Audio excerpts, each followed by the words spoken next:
नमस्कार विद्यार्थी मित्रों, मैं डॉक्टर कल्पना भट्ट हिंदी के प्रथम गौण में अध्यापक के रूप में हूँ। आज आपके समक्ष वीडियो में प्रस्तुत करने जा रही हूँ। आपको ये ध्यान रखना है विद्यार्थी मित्रों कि आप लोगों ने मुख्य विषय इतिहास या जो भी हो उसके साथ प्रथम गौण यानी कि फर्स्ट सब्सिडरी यानी प्रथम गौण के भी 2 पेपर आपको पढ़ने हैं। तो ये वीडियो उन्हीं विद्यार्थियों के लिए हैं जिन्होंने प्रथम गौण हिंदी रखा है मुख्य विषय के रूप में इतिहास। इस वीडियो में मैं जो प्रथम गौण हिंदी है मुख्य विषय के साथ जो प्रथम गौण होता है, तो प्रथम गौण में जिसने हिंदी विषय रखा है उसके लिए ये वीडियो है। प्रथम गौण हिंदी का अभ्यासक्रम सबसे पहले मैं आपके सामने प्रस्तुत करना चाहूँगी, और इसके भी पहले मैं ये कहना चाहूँगी कि आप लोगों ने एनपी पटेल आर्ट्स कॉलेज में प्रवेश लिया है, इसलिए आप सबका बहुत बहुत स्वागत है और आपको बहुत मैं शुभेच्छाएं देती हूँ कि आप अपने सभी वर्षों में सभी सेमेस्टर में अच्छी तरह से उत्तीर्ण होकर आगे बढ़े। प्रथम गौण हिंदी में 2 पेपर आपके अभ्यासक्रम में आएंगे। तो पहला पेपर जो आएगा जिसको CE 101 ये कोड है इसका, यूनिवर्सिटी ने जो भी अभ्यासक्रम प्रस्तुत किए हैं तो हर विषय के कोड भी निर्धारित किए हैं। आप लोगों का मुख्य विषय होगा तो उसमें CC कोर कंपलसरी इंग्लिश में उसको कहते हैं, वो कोड होगा। जब आपका प्रथम गौण हिंदी है या कोई भी प्रथम गौण सब्जेक्ट होगा तो उस प्रथम गौण का कोड होगा CE यानी कोर इलेक्टिव। तो CE यानी कि कोर इलेक्टिव है तो उसमें पेपर 1 और पेपर 2 हम वैसे बोलते हैं। तो पेपर 1 यानी CE 101 और पेपर 2 यानी CE 102। तो CE 101 सेमेस्टर 1 में जो CE 101 यानी कि पेपर 1 है उसका अभ्यासक्रम पहले हम देखेंगे, जिसके बाद आप हिंदी साहित्य को, उनकी कविताओं को समझ पाएंगे। अब CE 101 में आपको ध्यान रखना है कि उस पेपर का टाइटल है आधुनिक हिंदी काव्य। आपका प्रथम गौण हिंदी है, प्रथम गौण का पेपर 1 यानी कि उसका कोड है CE 101। तो पूरा जो पेपर है उसका टाइटल है आधुनिक हिंदी काव्य। यानी ये तो तय हो गया आपके सामने कि आपको काव्य पढ़ना है और वो भी आधुनिक काल का काव्य पढ़ना है। आधुनिक काल के जो प्रमुख कवि हैं उनकी काव्य रचनाओं को हमें पढ़ना है, ये आपको ध्यान रखना है। आपकी पाठ्य पुस्तक जो है उसका नाम है काव्य सौरभ, और काव्य सौरभ के संपादक है डॉक्टर अर्जुन के तड़वी। हमारे हेमचंद्राचार्य उत्तर गुजरात यूनिवर्सिटी संलग्न पाटण में PK कोटावाला आर्ट्स कॉलेज है, उसमें मैं वरिष्ठ अध्यापक के रूप में हैं अर्जुन भाई।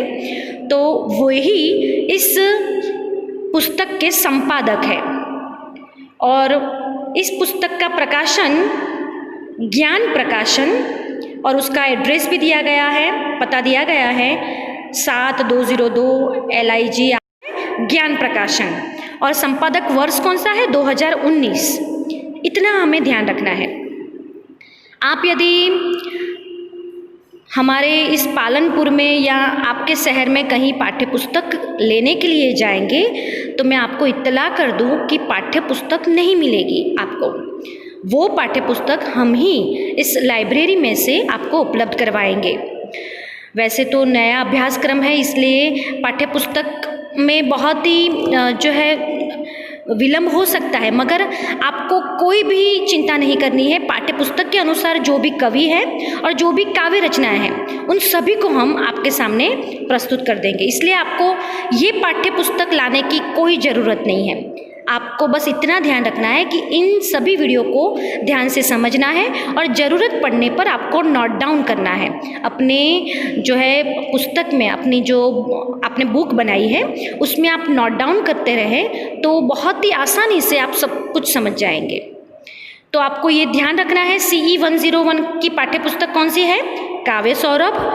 काव्य सौरभ टाइटल है उसका, और काव्य सौरभ में केवल एक कवि नहीं, अलग अलग कवियों की काव्य रचनाएं आपके सामने रखी गई है। और अलग अलग कवि की अलग अलग काव्य रचनाओं को रखने के कारण और उन सब को एकत्रित करके पुस्तक के रूप में प्रकाशित करने के कारण इसे संपादित पुस्तक कहते हैं। यदि जैसे माखनलाल चतुर्वेदी है, उन्होंने काव्य रचना, बहुत सारी काव्य रचना 8-10 काव्य रचनाएं की और उन्हीं को पढ़ना हो तो लेखक के रूप में यानी कवि के रूप में माखनलाल चतुर्वेदी आएंगे। आपको सुभद्रा कुमारी चौहान की कविताएं पढ़नी है तो सुभद्रा कुमारी चौहान लेखक के रूप में आएंगे। मगर यहाँ कवियों ने काव्य रचना की है, उनकी प्रमुख काव्य रचनाओं को और प्रमुख कवियों को चुनकर उनकी पसंदगी कर फिर उनको जो है अपनी पुस्तक में टांक कर उसकी पूर्व भूमिका के रूप में कुछ शब्द लिखकर और उस पुस्तक का टाइटल अपने अनुसार देकर ऐसी पुस्तक प्रकाशित की जाए, उसे संपादित पुस्तक कहते हैं। और ऐसा कार्य जो करता है उन्हें संपादक कहा जाता है।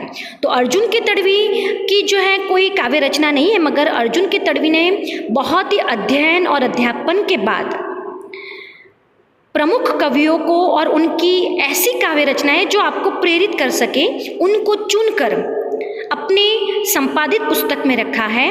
और फिर उनका टाइटल, क्योंकि वो आधुनिक काल के ही कवि हैं, इसलिए उन्होंने आधुनिक काल के कवियों की रचनाओं के कारण उन्होंने टाइटल दिया है आधुनिक हिंदी काव्य, और पुस्तक का नाम दिया है काव्य सौरभ। सौरभ यानी सुगंध, यानी बहुत अच्छे अच्छे कविताओं की आप जो है सुगंध को जो है ले सकेंगे, उसका रसास्वाद कर सकेंगे। तो फिर से मैं आपको कह दूं कि ये जो पाठ्य पुस्तक है काव्य सौरभ, उसमें अलग अलग कवियों की काव्य रचनाएं, इसलिए ये संपादित पुस्तक है। और डॉक्टर अर्जुन भाई जो है वो उनके संपादक है, कवि या रचनाकार नहीं है। तो संपादक और कवि और लेखक, वैसे अर्जुन भाई ने अपनी अन्य पुस्तकें भी लिखी है, वो बहुत अच्छे लेखक भी है, मगर आपको यहाँ ध्यान रखना है कि काव्य सौरभ के वे क्या है? संपादक है।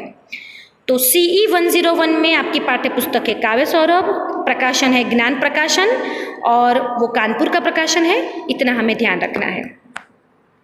अब उसके बाद ये जो CE 101 काव्य सौरभ आपकी पढ़ना है तो वो हम आपके सामने प्रस्तुत करेंगे। सबसे पहले तो आपको ये ध्यान रखना है कि ये जो आपका अभ्यासक्रम है, पाठ्यक्रम है, वो 4 इकाइयों में बटा हुआ है। यूनिट, इंग्लिश में कहेंगे उसको यूनिट 1, यूनिट 2, यूनिट 3 और यूनिट 4। तो ये जो 4 इकाइयों में बटा हुआ है आपका अभ्यासक्रम, उन इकाइयों के अनुसार हम आपको जो है पाठ्यक्रम समझाएंगे। सबसे पहले इकाई 1 यानी यूनिट 1। इकाई 1 में 2 कवि आपके अभ्यासक्रम में हैं, मैथिली शरण गुप्त और जयशंकर प्रसाद, ये 2 कवि हैं। 2 कवियों की कुल मिलाकर 3 कविताओं को हमें पढ़ना है, जिसमें मैथिली शरण गुप्त की 2 कविताएं और जयशंकर प्रसाद की 1 कविता को हमें पढ़ना है। मैथिली शरण गुप्त की 2 कविताएं कौन कौन सी हैं? दोनों और प्रेम पलता है और दूसरी कविता है मनुष्य धर्म।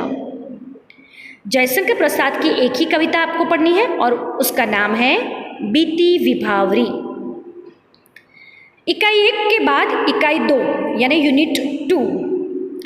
इकाई 2 में 2 कवि हैं, पंडित माखनलाल चतुर्वेदी और दूसरे कवि है सूर्यकांत त्रिपाठी निराला। माखनलाल चतुर्वेदी की 2 कविताएं भारतीय विद्यार्थी और कैदी और कोकिल, ये 2 कविताएं हमें माखनलाल चतुर्वेदी की पढ़नी है और सूर्यकांत त्रिपाठी निराला की भिक्षुक कविता को हमें पढ़ना है। इकाई 3 यानी कि यूनिट 3, सुमित्रा नंदन पंत और महादेवी वर्मा को हमें पढ़ना है। सुमित्रा नंदन पंत की 2 कविताएं सुख दुख और दूसरी कविता है द्रुत जरो। महादेवी वर्मा की 1 ही कविता आपको पढ़नी है, जाग तुझको दूर हरिवंश राय बच्चन, जिसकी कविता है जो बीत गई सो बात गई, और दूसरी हमारे जो इकाई 4 के कवि है वो है रामधारी सिंह दिनकर, जिनकी 2 कविताएं हैं कलम और तलवार, यह मनुज। इस प्रकार हमें कुल मिलाकर 12 कविताओं को पढ़ना है।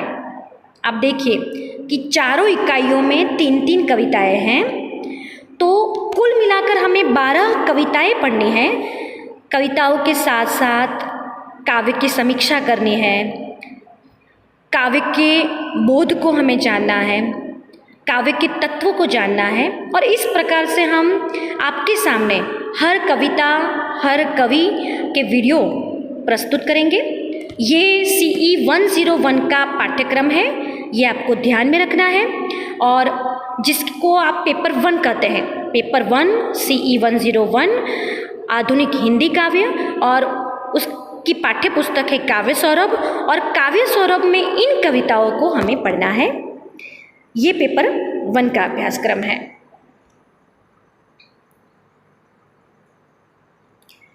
पेपर 1 के अभ्यासक्रम के बाद वैसे परीक्षा तो बहुत दूर है, मगर आपको ये ध्यान रखना है कि ये चारों इकाइयों से मिलकर आपका यदि प्रश्न पत्र जब निकलता है परीक्षा में, तो उसमें व्याख्याएं आएगी 18 मार्क्स की, दीर्घोत्तरी प्रश्न यानी कि लॉन्ग क्वेश्चन जिसको आप बोलते हैं वो 17 मार्क्स का, तीसरा भी दीर्घोत्तरी प्रश्न आएगा और चौथा भी दीर्घोत्तरी प्रश्न आएगा। विकल्प युक्त यहाँ लिखा है, उसका मतलब है जो भी प्रश्न पूछा जाएगा उसके अथवा में दूसरा प्रश्न 70 यानी कि 70, हिंदी में उसको कहते हैं 70 मार्क्स के जो है परीक्षा का पेपर आपको पूछा जाएगा, जो आपको ध्यान से लिखना है।